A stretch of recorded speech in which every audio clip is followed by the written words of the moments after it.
This is a box of foul-smelling gutter oil, yet the man wants to buy it at a high price. The vendor looks puzzled, and the man explains that, in the eyes of most people, it's just waste or even trash, but with a little effort to filter out the residue, heat it up, and add a bit of sodium methoxide, it can become usable diesel. In fact, the man isn't lying. His 2 cars at home have been running on a continuous supply of gutter oil. Yet, such an extraordinary man is forced to work as a welder, eating with a group of laborers. He has to endure his boss's exploitation, working hard all day for a mere $20. The boss has no idea that his subordinate was once a top-tier scientist. Back when refrigerators hadn't even been invented, he single-handedly created a world-leading cooling device. With just a few seconds, he could produce clean ice cubes. His son deeply admires his father, hoping to become like him someday. But even with Ali's talent, he ended up penniless. Due to an early research project that offended the US government, he's been forced to hide his family.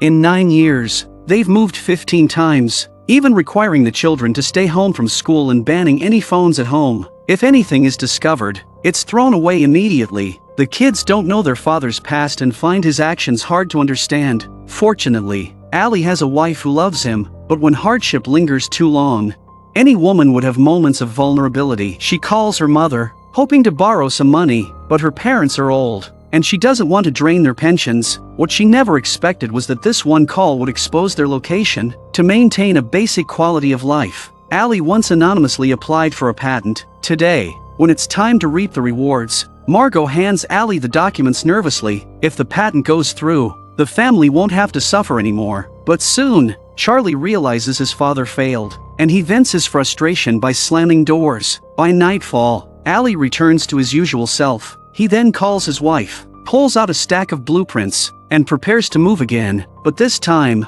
he has a different plan: to build a boat and drift at sea where no one can find them. Margot thinks it's a great idea, but building a boat requires substantial funds. Ali reluctantly approaches his old boss, hoping to sell his beloved cooling machine, but, unexpectedly, the boss doesn't recognize its value, so he leaves disappointed with his son. On the way back, they notice a black car following them. Ali suddenly realizes they may have been exposed, so he tells his son to grab the radio. Through eavesdropping, they discover that a large group of police is headed toward their home. Margot also realizes it was her call to her mother that gave them away. But Ali isn't angry, as they had planned to leave anyway. They agree to meet at a motel north of town. Ali will distract the following car while Margot takes the kids and leaves first. Their daughter, Dina, is tired of this fugitive life, but Margot has no time to explain, giving her just 5 minutes to pack. As Margot prepares to leave with the kids, she finds Dina has already jumped out the window, leaving only a farewell note.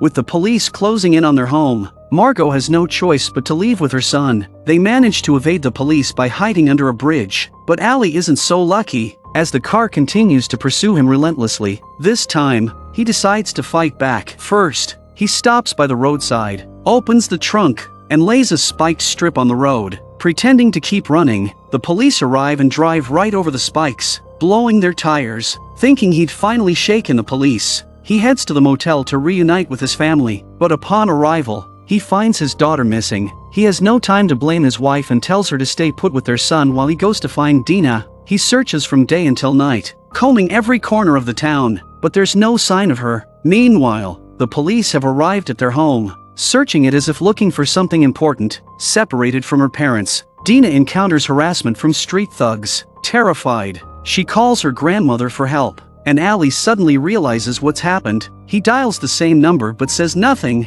fearing it's being monitored. The grandmother calls out her granddaughter's name, and Ali guesses Dina's location. He heads to the train station and finds the frightened girl there. Seeing her father, Dina, like a guilty child, begs him to tell her the truth, but Ali feels it's not yet the time. He promises Dina he'll explain once they're safe. Just as they're about to leave, 2 policemen spot them, and Ali tells his daughter to go while he stays to deal with the officers, but she doesn't drive far before seeing, in her rearview mirror, her father knocked out by the police. In a panic, she turns the car around and speeds toward the officers, crashing into the police car. Before the police can react, she pulls her father out of the back seat. Looking at his daughter's brave expression, Ali let out a contented smile, but with sirens sounding everywhere, they had to find a way to escape. Ali told his daughter to pull over, then opened a sewer grate. A foul smell hit them, but Ali wasn't planning to escape through it. He just tossed a flashlight down. Then he led his daughter in the opposite direction,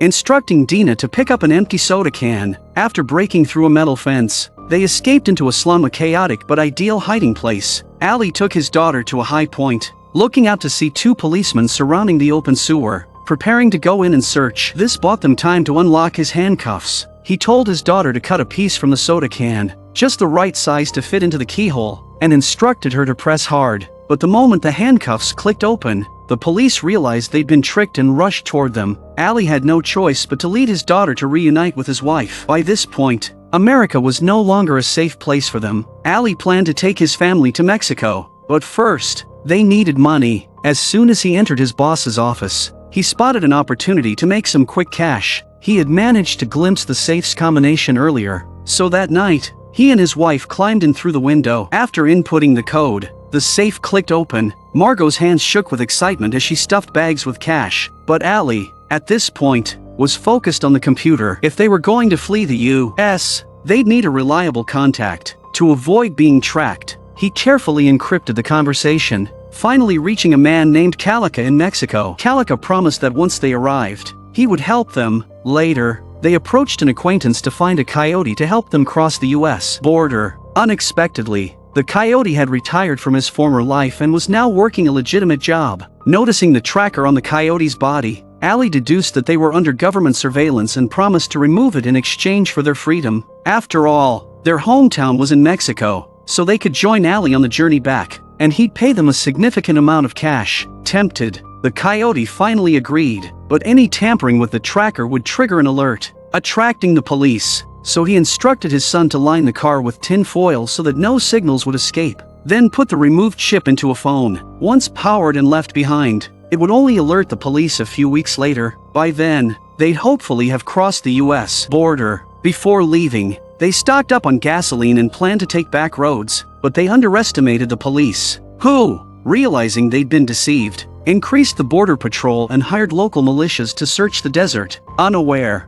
Ali and his group continued on their planned route. After cresting a hill, the coyotes suddenly stopped the car. Ahead, there was a pickup truck, too far to tell if it was a patrol or just tourists. The coyotes suggested they wait, but Ali insisted on reversing and taking another path. Suddenly, the car's wheels sank into the sand, and the engine's roar attracted the pickup. When it got close enough, they realized it was indeed a patrol. To avoid exposure, Ali stepped out, smiling, and said he was a birdwatcher visiting with his family to see birds. Unexpectedly, the patrol believed him and kindly warned them that criminal groups often lurk near the border and advised them to leave before dusk. Just as the patrol was about to drive away, a radio call came in. The border patrol officer suddenly realized that the man in red before him might be a fugitive. He picked up his rifle and quietly signaled his two companions to prepare to apprehend him, but the patrol didn't know that two desperate men were armed and ready to fight to the death. Noticing the children and a woman in the car, the patrol officer decided not to risk harming innocents and allowed them to exit with their hands raised. Ali quickly reminded the kids to keep their hands above their heads. Any attempt to hide could result in fatal misunderstanding. Once the three had exited, the patrol moved in on the car, ordering the coyotes to surrender. One of the coyotes, his gaze suddenly fierce, fired at the gas tank, turning it into a riddled mess, a testament to the fierce firefight. Without hesitation, the man pulled the trigger and eliminated the last patrol officer, but his brother was also tragically killed. Worse, a dust cloud rose in the desert, revealing that more patrols were approaching, drawn by the sound of gunfire, forcing them to abandon the car. Now left with only a single water canister, they had no choice but to rely on their own legs to cross the border, but crossing the vast desert on foot would be nearly impossible. Worse, the recent events had led to conflicts within the group. Chewie was bitter about his brother's death, blaming everything on Ali. The two began arguing, eventually coming to blows. If not for the family's intervention, Ali might have been beaten to death on the spot. After venting, Chewie finally calmed down. He knew better than anyone that killing a cop was a serious crime. America was no longer a place for him. He'd have to stick with Ali and the others back to Mexico. They were still 2 days from the border, and without more water, they'd likely die of thirst on the way. But Ali had no intention of simply walking across. He noticed a signal tower 5 kilometers away. If they could reach it, Chewie could call a friend for help. Ali offered him more cash, and under the lure of money, Chewie put aside his hatred and decided to travel with them, but before they'd gone a kilometer, an armed helicopter appeared. It seemed the patrol wasn't going to give up easily. Luckily, there was an abandoned native ruin nearby, and they rushed in to hide, narrowly avoiding detection. Just as the helicopter flew off, they stumbled upon a mummified corpse lying in a corner. To spare the children from trauma, Ali asked Chewie to take them outside while he approached the body alone. He found a bit of water that hadn't dried up. People tend to leave the strongest things until the end, hoping to go just a bit farther. Unexpectedly, it was left and used, which worked in their favor. Ali poured the precious water into his own bucket and continued along the planned route. To reach the signal tower quickly, they took a shortcut, but along the way, they saw the corpses of other migrants. Chewie lit a candle out of respect, unintentionally putting them in danger. A group of migrants appeared nearby, led by 2 coyotes. Chewie quickly told everyone to hide, as there's an unspoken rule in their line of work. Anyone encountered along the route must be eliminated to keep the smuggling operation secret. Just as they hid, the coyotes and their group arrived in front of them. Many of them even had children with them. Unfortunately, one man in the group, like Chewie, stopped at a shrine to honor the dead. That's when he noticed the lit candle. Realizing someone was there, and drew his gun, he scanned the area cautiously. At that moment, a boy suddenly felt a chill behind him. He turned to see a venomous snake, but Chewie quickly grabbed it and threw it away. However, Chewie was bitten on the arm, sweating in pain but unable to make a sound as the armed man was close by. Fortunately, when the man saw the snake slithering away, he relaxed, merely shooting it dead before moving on with the migrants. Margot quickly bandaged Chewie's wound, but as time passed, Chewie grew weaker as the poison spread. Ali offered him the last sip of water, but it wasn't enough to help Chewie. Sure enough, they hadn't gone far before he passed out. Slipping into a dreamlike state, he reached his hand toward the sky, seeing butterflies fluttering around. Ali and the others realized the butterflies were real, leading them toward the signal tower they'd been searching for. From the outside, it looked abandoned, but Ali grabbed a wrench and forced the lock open. The door opened, revealing a scene of decay inside. Seeing this, Ali felt a pang of anxiety. He pulled out a wire and connected it to his phone. When he powered it on, everyone held their breath. If there was no signal, they were doomed to die of thirst in the desert. Thankfully, the phone connected to the network. Chewie quickly made a call to a friend, arranging to meet at a ruin a kilometer away. But after the call, Chewie reached his limit and passed out, forcing them to rig a makeshift stretcher and drag him to the meeting spot. After some time, they spotted 2 off-road vehicles approaching. 2 men got out, inviting Ali's family to get in, while one driver stayed behind to tend to Chewie. That night, they were taken to a mysterious estate, where Enrique welcomed them warmly. But from the moment they arrived, something felt off. Such a secretive place at the US border, infamous for kidnapping and extorting migrants, Enrique's hospitality was so convincing that Ali's family didn't suspect the danger. Once they were settled, Enrique slipped away to a hidden location where the injured Chewie was staying. It turned out the 2 men knew each other, and they shared a mutual employer. Enrique's sister, Chewie, had fled Mexico for the US to escape this woman's grasp. Now, finding himself back in her clutches, Chewie betrayed Ali's secrets to Enrique in a desperate attempt to save himself. But he insisted on one condition: that Ali's family remain unharmed. Meanwhile, Ali and his family were oblivious to being sold out. However, Margot sensed something was wrong. Seeing armed guards outside who seemed to be watching them, both Ali and Margot felt uneasy. Deciding to leave with their kids at dawn, the next morning, Enrique's son secretly knocked on Charlie's door, taking him on a tour and eventually hunting. This was all part of Enrique's plan. By keeping their son occupied, he could prevent them from leaving. Unaware, Ali approached Enrique, thanking him for his help and expressing his desire to leave that day with his family. Upon hearing this, Enrique's demeanor changed, sternly telling Ali he couldn't leave, as there was an important banquet that night. Ali sensed a hint of threat in his words. For his family's safety, he reluctantly agreed. After being separated from Chewie, Margot had been worried about his condition. She went with her daughter to check on him, but Chewie's reaction was far from welcoming. Margot saw something disturbing in his eyes. It was the look of someone who'd compromised their morals in a deal. Margot sensed trouble and quietly told Dina to find her brother quickly. Just as they were about to return, they heard gunfire nearby. Margot feared for her son's safety and tried to search, but 2 strong men dragged her back into the room. She wasn't allowed to leave, not even briefly. At that moment, a mysterious figure arrived at the estate. Enrique and Chewie's boss. Chewie had fled to the US to avoid being manipulated by this woman, Lucretia. Now, in her hands again, he braced for her cruelty. She picked up a pair of scissors and ordered Chewie to stick out his tongue. She pressed the blade to his tongue's root, enraged by his betrayal, and escaped to the US. Yet, after contemplating, she couldn't bring herself to do it and instead snipped a few strands of his hair as punishment. The only reason she spared him was because Chewie not only obediently returned but also brought her a great gift: Allie's entire family. Desperate to escape the estate with his family, Allie searched every corner of the room but found nothing useful. Then a thought struck him. He guessed that Chewie's hatred was only toward him. During the desert journey, Chewie had shown great care for his wife and daughter. Perhaps he had no intention of harming his family. So Allie handed a piece of paper and pen to his daughter, hoping she'd write a plea for help to Chewie. The sadder, the better. They bribed the server who attended them to secretly deliver it to Chewie. When he opened the letter, he realized that Enrique and Lucretia had broken their promise, planning to harm even Allie's family. As for whether they could escape Lucretia's clutches, they could only hope for a spark of mercy from Chewie. Soon after, they were forced to attend a banquet. As Lucretia took her seat, the atmosphere grew tense,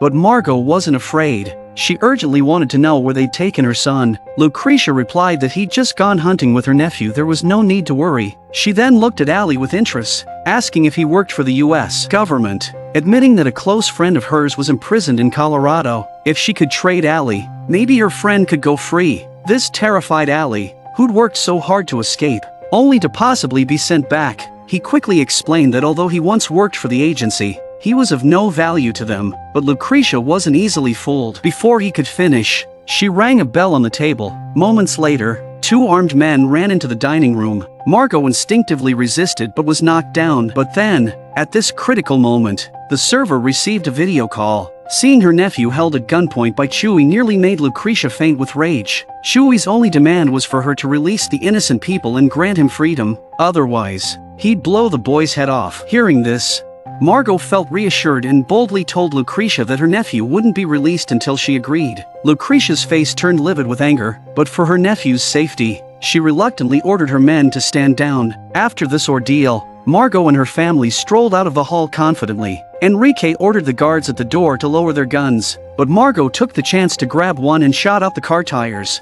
preventing Lucretia from pursuing. Seeing this act of defiance, Lucretia was furious but powerless. They reached the hunting ground to reunite with Chewie, and Allie kept his promise to free the boy. They didn't dare stop the whole night and reached the Mexican border by dawn, but at that moment, Allie felt a selfish impulse and asked Margot to pull over. In the distance was a bus station. He hoped to part ways with Chewie there, but this one statement completely enraged Chewie. After risking his life to save them, they wanted to cast him aside. He pointed his gun at Allie's head. By now, Chewie was blinded by anger. He'd never liked Allie from the beginning. Even now, away from the US, Allie still carried that arrogant, selfish attitude. He thought he could take whatever he wanted as long as he had money. While they argued, Charlie in the distance silently gripped his gun, ready to shoot Chewie. But then, something unexpected happened. Perhaps from sheer terror, Allie wet his pants in front of everyone. He humiliated himself in front of his family, and Charlie's admiration for his father crumbled. Chewie,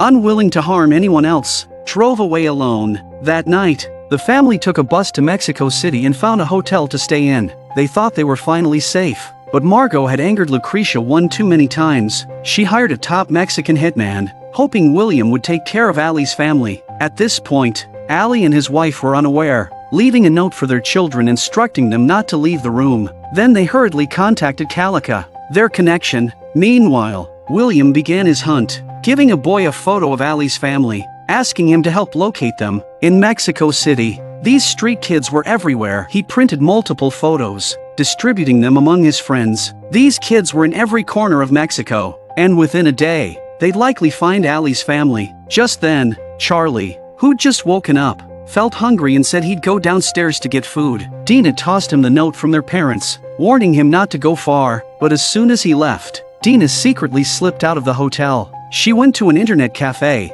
intending to search for her parents' true identity. What she didn't expect was that, as soon as she typed their names, a shocking message appeared on the screen. It showed her parents as child traffickers. Terrifying her, she closed her eyes, telling herself it wasn't real. but she still secretly printed a copy of the file. She didn't realize this was a trap set by US authorities. The moment she printed it, their location was revealed, and the police handling the case were thrilled. Ali had no idea. He finally managed to contact Calica through his phone, but Calica was extremely cautious, leading them into a deserted alley. Guessing that Calica must have left some clue here, they began searching, but after searching for a long time and finding nothing, they were frustrated, wondering what on earth Calica was up to. Just then, they heard a phone ringing behind them from the sewer. Forced to pry open the cover, they found a mysterious package with a foul stench. Holding his breath, Ali carefully reached in, retrieving the package layer by layer until he finally pulled out the phone.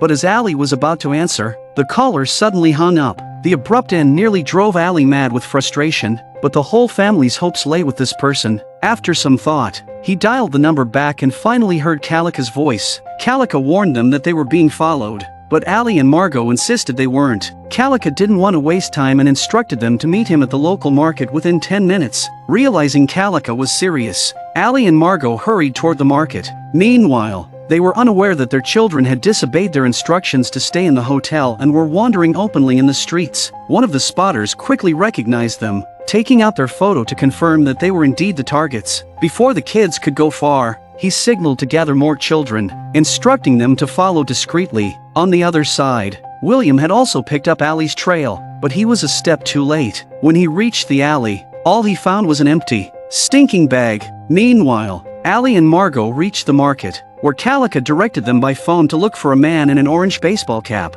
who would lead them to him. The crowded market made it difficult, and they were running out of time. To make things worse, William got the message and was now after them. Eventually, they reached another empty alley, where they saw a car with its trunk deliberately left open. Just as they were wondering, Calica informed them they'd arrived at the meeting point, and a man with an orange cap slowly approached. But it wasn't just one man. When they turned around, they were surrounded by a dozen tough-looking men. Sensing danger, Ali instinctively tried to resist but was quickly restrained by 4 men. While Margot was forced into a car, they were captured without even realizing it. William arrived just in time to witness the scene. Bewildered by the number of enemies they had, with too many foes to confront, he had no choice but to report back to Lucrecia. Though familiar with most of Mexico's dark forces, this organized, cap-wearing group was new to them. However, William assured her that the children were still within his surveillance, and if Ali survived, he'd definitely come back for them. Hearing this,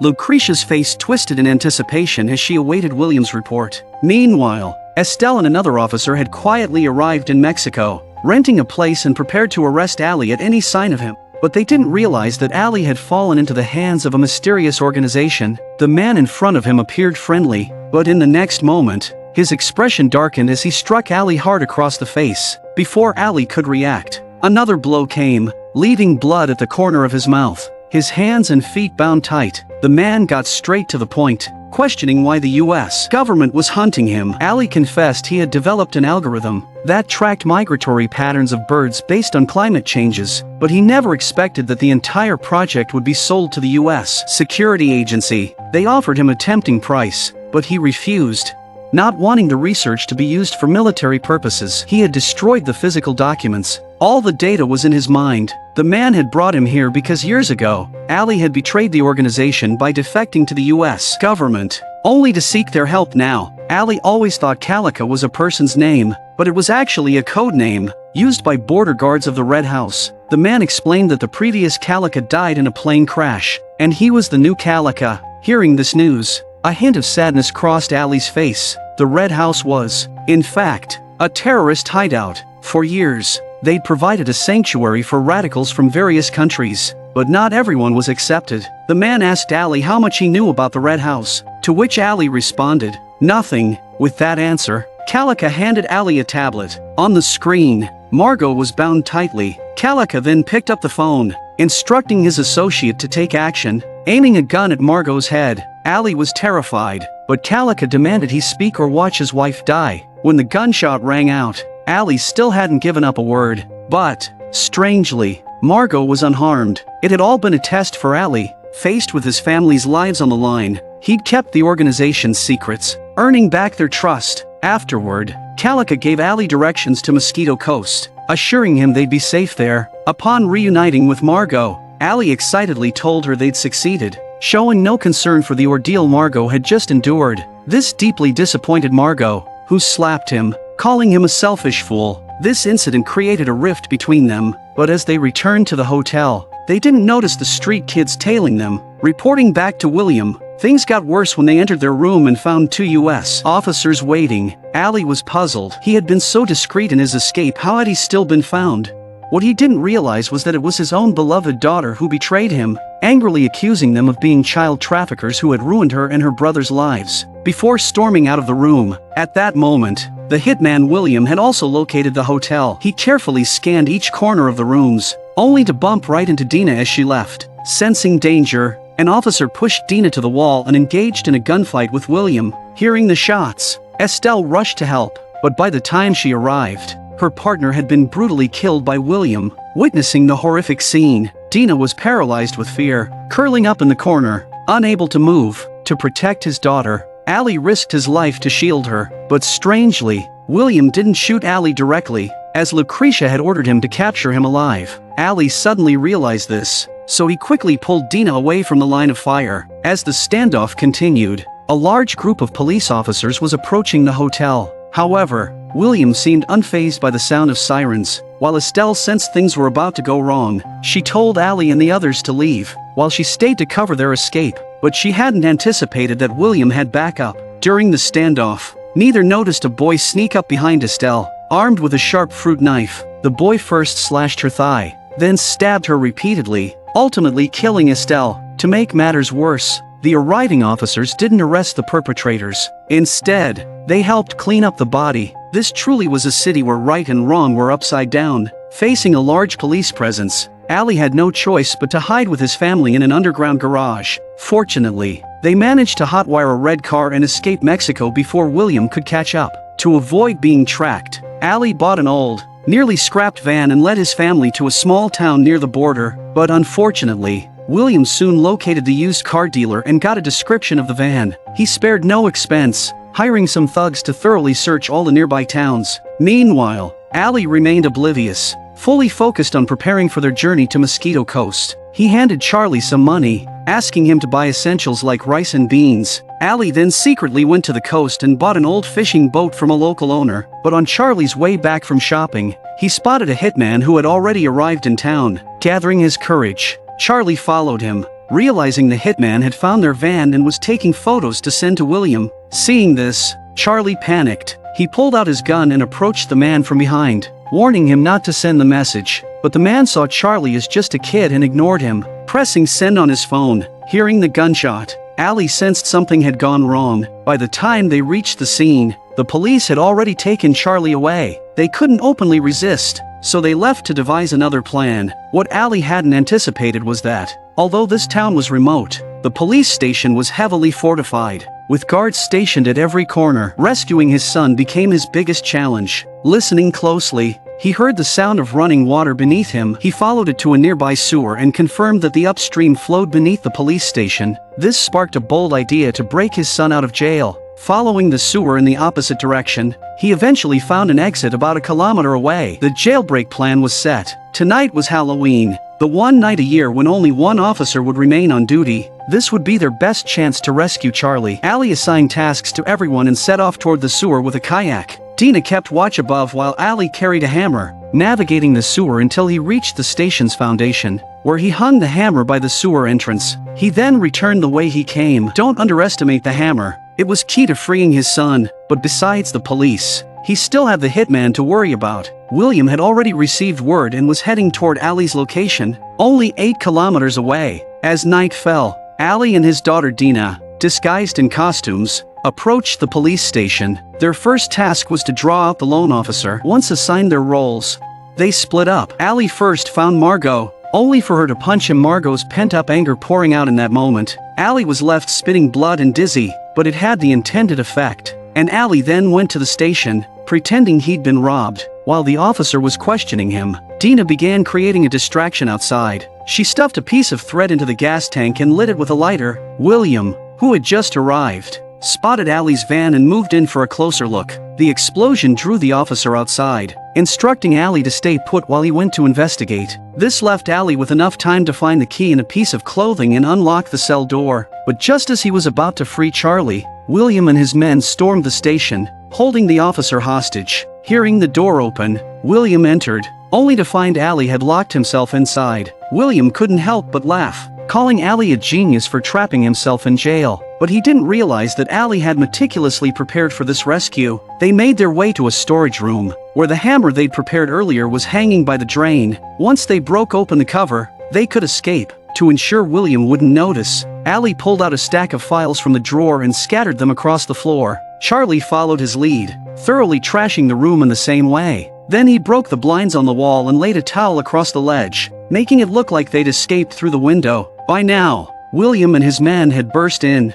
one of them shooting at the door lock, but Allie and Charlie had already slipped through the drain, with the drawer blocking the entrance, hiding their escape route from William. Seeing the chaotic room and the broken blinds, William truly believed they'd fled through the window. Meanwhile, Allie and Charlie had quietly climbed into the kayak and left the town unnoticed. The next day, the family boarded the fishing boat Allie had prepared, setting out for Mosquito Coast. Allie wore a broad smile, envisioning a fresh start with his family, but Margot's face was clouded with worry.